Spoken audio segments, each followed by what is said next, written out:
23 तारीख से विधानसभा सत्र की शुरुआत हो रही है। ऐसे में आज सर्वदलीय बैठक बुलाई गई और तमाम दलों के नेताओं को वहां पे बुलाया गया। उन्होंने अपने अपने सुझाव रखे। बात करेंगे ओम प्रकाश राजभर जी से, सुभाषपा के राष्ट्रीय अध्यक्ष हैं और अपनी पार्टी के नेता भी हैं सदन में। सर, क्या रही बातें वहाँ पे, क्या कुछ चर्चा हुई और किस तरह का आगे की जो है वो कार्रवाई होगी? कि ये नई सरकार के नए सत्र की शुरुआत पेपरलेस स्कीम एक नया ले आए हैं, जो हर मेंबर के टेबल पर एक वो लैपटॉप लगेगा और बहुत सी चीज़ें उसमें कि जो प्रश्नोत्तर के दौरान प्रश्न उत्तर के लिए तमाम समय नुकसान होता था, उसको बचाने के लिए और कई चीज़ें जो विधानसभाओं में पिछली सरकारों में जो दिक्कतें होती थी सदन में, जैसे एक ही सवाल पे कई लोगों को बोलना, तो उसमें तय हुआ कि सीमित लोग ही बोलें। यही सब रहा है। यानी समय को बचाने के लिए क्या आप लोगों ने भी कुछ सुझाव दिए अपनी तरफ से? क्योंकि पिछली जो है वो जो भी सत्र हुए हैं उसमें हंगामा काफ़ी होता था और सवाल भी नहीं लग पाते थे ठीक से, तो कोई सुझाव दिए हैं आप लोगों ने भी? देखिए, हमारी तरफ से कि हमने कहा कि विपक्ष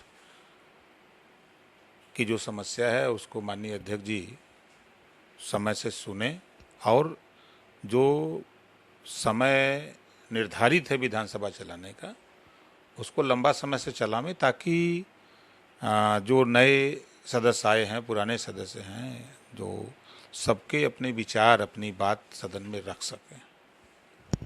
इसके अलावा क्या कुछ मुद्दे होंगे आपकी समाज के, आप लोग क्या उठाने वाले हैं विधानसभा में? क्या फिर इस बार माना जाए कि हंगामा खेज सत्र होगा इस बार भी? नहीं, देखिए, पिछली बार 5 साल और माननीय मुख्यमंत्री जी ने भी सदन में बोला था, संसदीय कार्य मंत्री ने भी कहा था कि सामाजिक न्याय समिति की रिपोर्ट लागू करेंगे, लेकिन 5 साल वो निकल गया, दूसरा फिर शुरू हो गया है।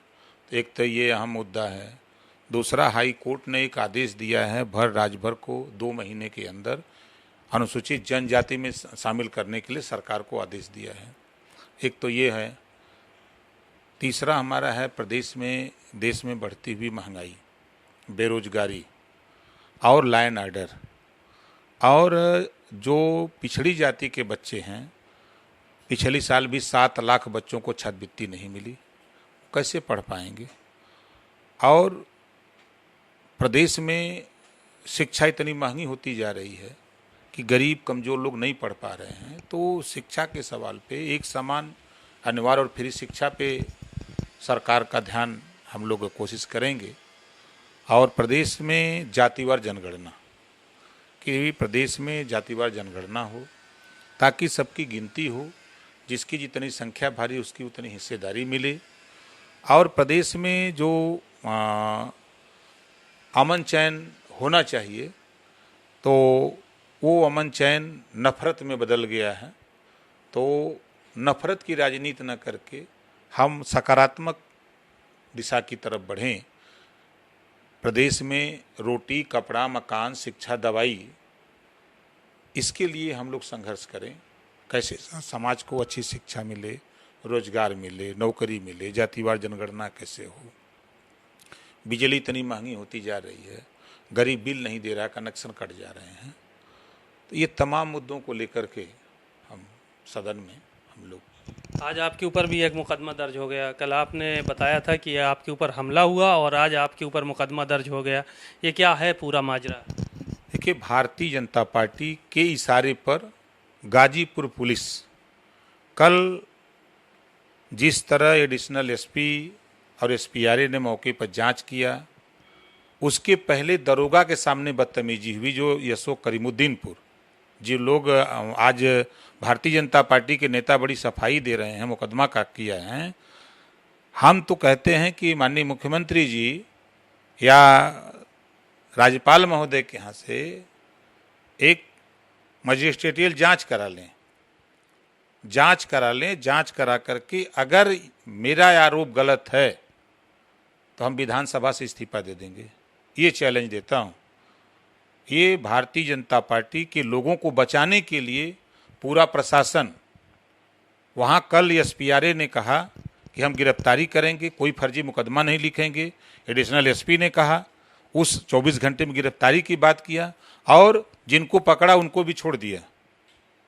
ये हाल है कि अपराधी छुट्टा सांड की तरह घुमाने के लिए सरकार के इशारे पर जो प्रशासन है वो छोड़ दे रहा है।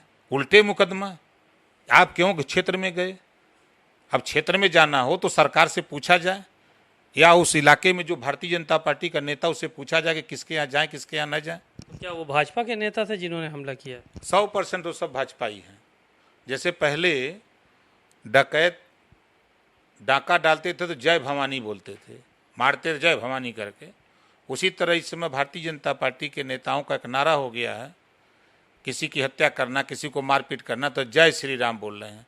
कल एसपीआरए और एडिशनल एसपी के सामने ये बात घटना घटी, नारा लगा करके कि अभी हम लोग चल रहे हैं, अभी हम लोग तहस नहस कर देंगे, अभी हम बवाल कर देंगे, और उसका नतीजा हुआ कि मुकदमा लिखा रहे हैं। ठीक है, वो तो सरकार है, मुकदमा लिखा लें। मुकदमा लिखवाना अलग बात है। मैं तो कहूँगा मुख्यमंत्री जी से कि प्रदेश में जो नफरत हो रहा है, ये जाति का द्वंद्व शुरू होने जा रहा है, जातिवाद का जहर जिस तरह का बोया जा रहा है, ये नुकसान करेगा। इस तरह का जो बिना वजह भारतीय जनता पार्टी के लोगों के कहने पर वहाँ के जो प्रशासन ने जिस तरह का काम किया, मैंने घटना की जानकारी एसओ को बताया, एसपी को बताया, डीएम को बताया, डीजी को बताया, डीजी को बताया, 2 बार प्रमुख सचिव गृह से बात हुई, 2 बार हमारी जो है पुलिस कंट्रोल रूम को मैंने बताया। अगर मेरे साथ घटना नहीं थी तो मैं इतने लोगों को क्यों बताया? सवाल यहाँ खड़ा है। सारे लोगों के मोबाइल नंबर रिकॉर्ड कर लें और मौके की बात किसी मजिस्ट्रेटियल जांच करा लें, दूध का दूध पानी का पानी हो जाएगा। जब अधिकारियों के सामने जिस तरह की गुंडई हो रही थी, गुंडागर्दी कर रहे थे, तो फिर हम लोगों के साथ क्या होगा, आम जनता के साथ क्या होगा? एक जनप्रतिनिधि असुरक्षित है तो आम जनता के साथ क्या होगा? तो ये नफरत की राजनीति बंद करें और भाईचारा की राजनीति शुरू करें। नहीं, जिस तरह प्रदेश में माहौल गरीब, कमजोर, पिछड़े, दलित, थाने से लेकर कहीं न्याय नहीं मिल रहा।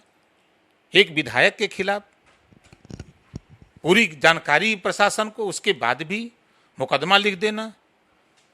दोनों अरविंद और अरुण के ऊपर मुकदमा, दोनों लखनऊ थे।